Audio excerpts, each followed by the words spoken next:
여러분 안녕하십니까? 스카이피플이 제공하는 지식 터는 방송 알고나 삽시다. 10월 11일차 방송입니다. 오늘은 1337년 여기 연도는 안 써놨었네. 1337년 조선의 20대 왕 경종이라는 임금, 그렇게 인기가 많진 않은 임금이에요. 대중적이지가 않아. 그래서 오늘 한번 해보는 거예요. 경종 임금이 승하하신 날입니다. 이 경종 임금은 아빠가 숙종, 우리가 잘 아는 숙종, 엄마는 그보다 더 이름을 많이 들어본 장희빈, 숙종과 장희빈 슬하에서 태어난 임금이십니다. 대중적 인지도가 상당히 낮죠. 그 이유는 바로 선대왕이 아빠인 숙종이 아주 대중적인 임금이었고 드라마에도 겁나 많이 나오고, 그 다음에 바로 대를 이은 동생이 대를 이었는데 자식이 없어서 대를 이은 왕이 영조입니다. 영조. 그 이름도 유명한. 그러니까 조선 왕조 500년을 통틀어 봤을 때 거의 뭐 탑5 안에 드는 스타 왕이 앞뒤로 있었던 거야. 그 사이에 찡긴 왕. 그러다 보니까 그렇게 대중적으로 인지되거나 부각이 되지 않은 그런 임금이고요. 재위 기간도 겁나 짧아요. 한 4년. 그리고 별로 치적도 없어. 워낙 짧으니까. 또 몸이 약해서 맨날 비실비실 앓았거든. 제대로 된 정치를 해볼 기회가 없어서 많이 인구의 회자가 되지 않는, 그리고 조금은 또 부정적인 이미지까지도 살짝 안고 있는 그런 좀 안타까운 그런 분이십니다. 이 경종은 어쨌든 엄마가 장희빈이니까 왕비였다가 격하되잖아요. 안왕비로. 응? 그 후궁으로 격하가 되고 결국 나중에는 아버지가 엄마를 죽이잖아. 사약을 내려가지고. 그런 것들을 어렸을 때 다 몸소 경험하고 목격, 특히 엄마가 사약을 먹고 죽는 그런 모습은 14살이 되던 애야 직접 목격을 하기도 하는 겁니다. 장희빈이 죽기 전에 우리 아들 좀 보게 해달라. 그래서 아들이 그 장희빈이 죽는 그곳에, 사약을 받는 그곳에 직접 와요. 그래서 많이 놀라죠. 그래서 어쩌면 이때 너무 놀래서 그 이후로 병약해지고, 그러니까 신경쇠약에 걸린 거죠. 공황장애, 신경쇠약 막 이런 거야. 그래가지고 시름시름 앓고, 그래서 그렇게 나약한 왕이 됐다라는 평도 있습니다. 경종은 근데 직접 즉위를 하기 전에 대리청정을 겪은 기간도 있습니다. 숙종 말기에, 숙종이 워낙 경강이 이제 악화가 됐을 때 세자가 대리청정을 하는 거예요. 그때도 이미 이 경종은 복지부동의 대명사입니다. 대리청정이면 왕 대신 정치를 함에도 불구하고 모든 것을 그냥 조심만 하는 거야. 조심만. 워낙 병약 좀 쇠약하던 분이니까.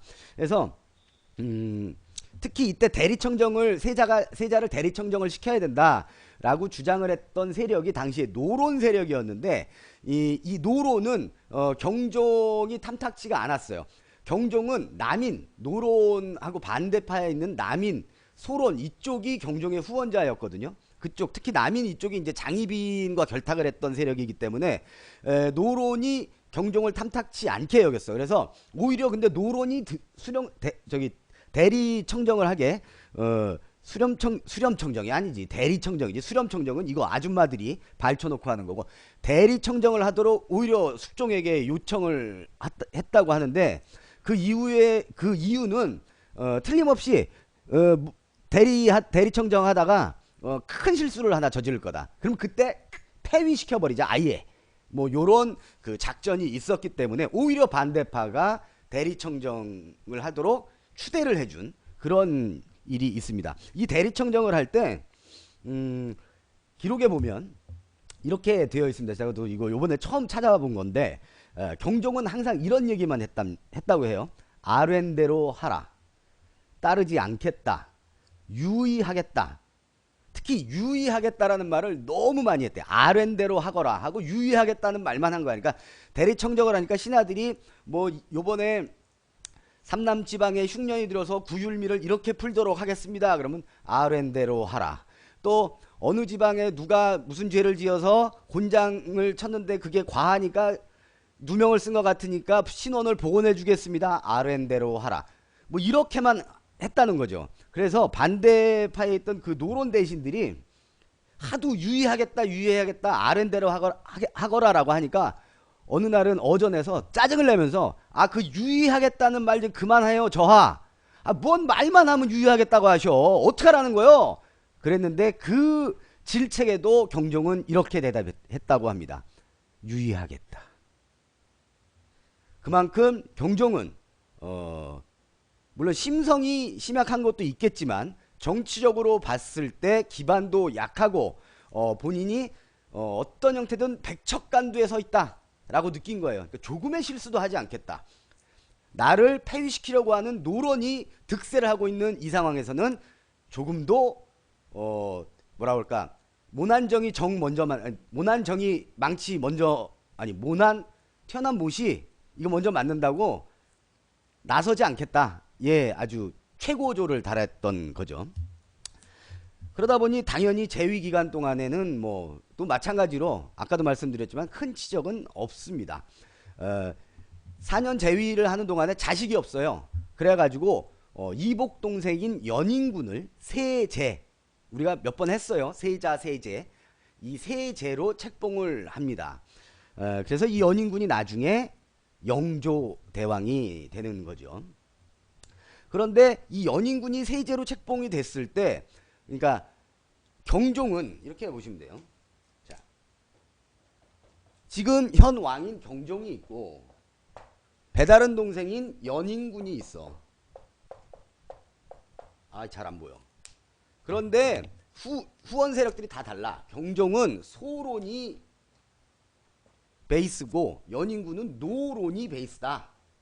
자, 그러니까 여기가 왕인데 반대파가 밀고 있는 동생을 세제를 시켜주면 얘들이 좋다고 하겠어? 다 반대를 한 거지.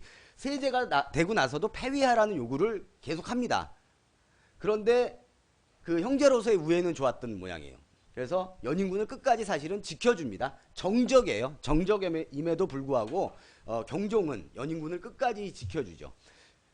그런데 이 경종에게는 두 가지 설이 있습니다. 근데 제가 보기에는 하나는 설이 100% 아니고 하나는 설일 가능성이 높은 건데, 100% 설이 아닌 거는 경종 불임설.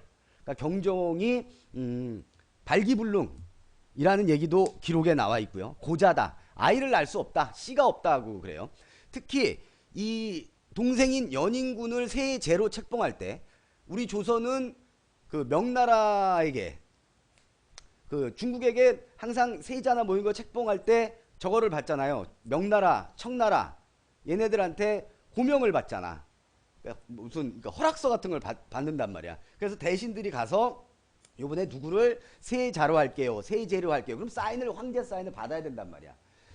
그때 그쪽에서 그랬던 거지. 책봉을 받으러 갔더니, 요청을 위해서 갔더니 중국 황제가, 아니 왕은 왜 아직 젊은데 왜 자식을 좀 기다렸다가 자식을 낳고 세자를 만들어야지, 왜 느닷없이 동생을 세제로 해? 왜 그래? 그랬더니 그때 고명 대신으로 갔던 그 신하들이 그 청조정에, 그러니까 황제에게 아뢰는 그 문서에다가 그렇게 적시를 해놨습니다. 왕이 발기불능이라, 고자라. 근데 엄밀히 따져서 발기불능하고 고자하고 같은 건가? 그런 얘기 깊게 가다가는 또 이상해지니까, 어쨌든 아이를 낳을 수 없어. 씨가 없어서 아이를 낳을 수 없어서 할 수 없이 동생을 세제로 하는 겁니다. 이렇게 보고를 했다고 해요. 그래서 이게 이제 국내에 들어와서 불임설로 쫙 퍼졌던 거고, 경종이 비운의 왕이라는 거는 재위기간도 짧았지만 독살설이죠. 독살설. 불임설 얘기할 때 잠깐 하나 빼먹었네. 그럼 왜 불임이 됐느냐? 이거 야사인데요. 야사가 재밌으니까. 왜 불임이 됐냐면 아까 말씀드린 대로 엄마인 장희빈이 사약 먹고 죽을 때 우리 아들 마지막으로 한 번만 보게 해줘 그랬잖아요. 그래서 아들이 왔어. 사약을 먹고 죽으면서 그 아들의 그 음낭을, 불화를 이렇게 했다는 거야. 죽으면서 그래가지고 그때 불알에 문제가 생겨서 불임이 됐다라는 이야기가 전해져 옵니다만은 아마 그거는 조선 왕조실록에는 없을 겁니다. 그리고 그 권력욕이 대단했던 장희빈이 상식적으로 생각했을 때 내 아들이 왕이 되면 이렇게 본인은 억울했겠지. 본인은 이렇게 죽임을 당하는 나를 신원을 복귀시켜주고 복원시켜줄 확률이 있는데 그런 아들 불화를 꽉 잡았다. 요거는 아무래도 이제 후대에 워낙 그 장희빈이 갖고 있는 이미지가 개떡 같고 또 나쁜 짓을 많이 하고 포악했으니까 이제 그렇게 아마 좀 드라마틱하게 좀 폄하해서 이야기가 전해지지 않았나 이렇게 생각이 됩니다. 그러니까 어쨌든 불임설이 있는데 백성들은 이것 때문에 불임이 됐다 이렇게들 인구의 이야기가 회자됐다 이런 것이 있어서 잠깐 말씀을 드리는 거고요. 되게 그 독살설이 있는데 그 다음에 이제 독살설로 넘어갑니다. 이건 어디까지 설이야. 자, 동생이 독살을 했다는 거지. 빨리 왕이 되고 싶어서. 그 다음에 단순히 둘만 정치적 라이벌이 아니라 더 큰 거는 이 배후 세력인 소론과 노론의 정치적 논리에 의한 거죠. 경종이 어느 날 꽃게를 먹고 감을 같이 꽃게랑 감을 맛있게 먹고 나서 쓰러진답니다. 원래도 약했지만 그때 이제 꽃게와 감을 먹고 쓰러져서 이제 사경을 헤매는 거야. 식은땀을 질질 흘리고 못 일어나고 있는데 이제 어이도 못 고치고 지랄 난리가 브루스가 났을 때 연인군이 와가지고 연인군이 똑똑했잖아. 영조는 젊었을 때 똑똑했다고 와가지고 경종의 상태를 보고 기가 빠진 거니까 인삼 같은 거를 처방을 해야지 니네 어이들 뭐 하는 거야 막 이랬던 거야. 그래서 인삼을 처방을 해줬는데 잠깐 회복이 됐다가 급히 죽어버린 거예요. 그래서 연인군이 그거를 이제 처방을 종용했잖아. 어이들에게 인삼을 주라고. 근데 인삼, 꽃게, 그 다음에 아까 감, 뭐 이런 게 들이섞이면 의학적으로도 상당히 좀 그 좋지 않은, 그러니까 약재라는 것도 서로 이게 맞는 약재가 있고 상극인 약재가 있잖아요. 아마 그랬던 모양입니다. 그래서 연인군에 의해서 내지는 연인군 일파, 이 노론 일파에 의해서 경종은 독살을 당했다. 이런 설이 파다하게 퍼졌고 지금도 상존하고 있습니다. 근데 요거는 연인군 입장에서 봤을 때는 조금 설득력이 약할 수도 있다라는 의견이 대두가 되고 있는데 저도 개인적으로 그 의견에 동의를 합니다. 뭐냐 하면 당신은 소론 정권이야. 경종 때는. 자, 연인군이 아까도 말했지만 소론은 계속 연인군을 탄핵해. 폐위하라고. 근데 경종이 지켜주고 있었다고요. 정적이긴 하지만 정적이기 이전에 형이었기 때문에 형이 동생을 지켜주고 있는 입장이었어. 그러면 어차피 병약한 왕이야. 가만히 있으면 어차피 왕이 돼. 불임이었잖아. 자식 날 확률이 없어. 그러니까 자기가 왕이 될 확률이 높고 당시 경종이 급사를 하게 되면 이분이 급사했다고 해서 노론이 바로 정권을 잡는 건 아니잖아.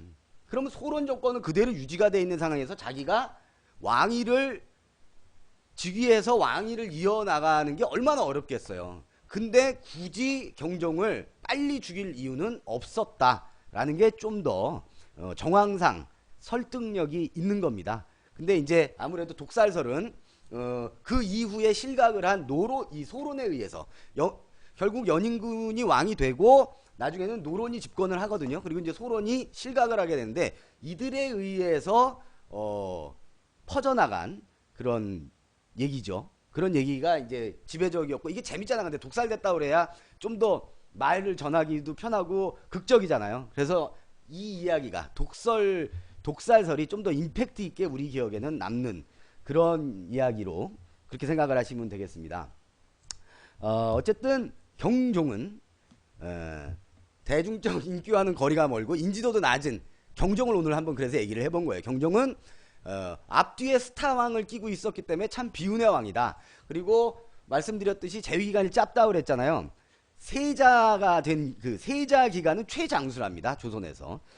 그리고 결국은 위로는 아버지 숙종의 그늘, 아래로는 이복 동생 영조의 그늘에 가려서 그 짧은 치세 동안 기 한 번 펴보지도 못하고 돌아가시긴 했지만 이 두 임금의 역할을 잘 연결시켰다라는 평가도 있습니다. 이게 좀 약간 고육지책의 평이 아닌가라는 생각도 들지만 그런 평도 있고 그래서 좀 안타까운 생각에 오늘은 경종 임금, 조선의 20대 임금 경종 임금을 이야기하는 것으로서 10월 11일 알고나 삽시다를 가름할까 합니다.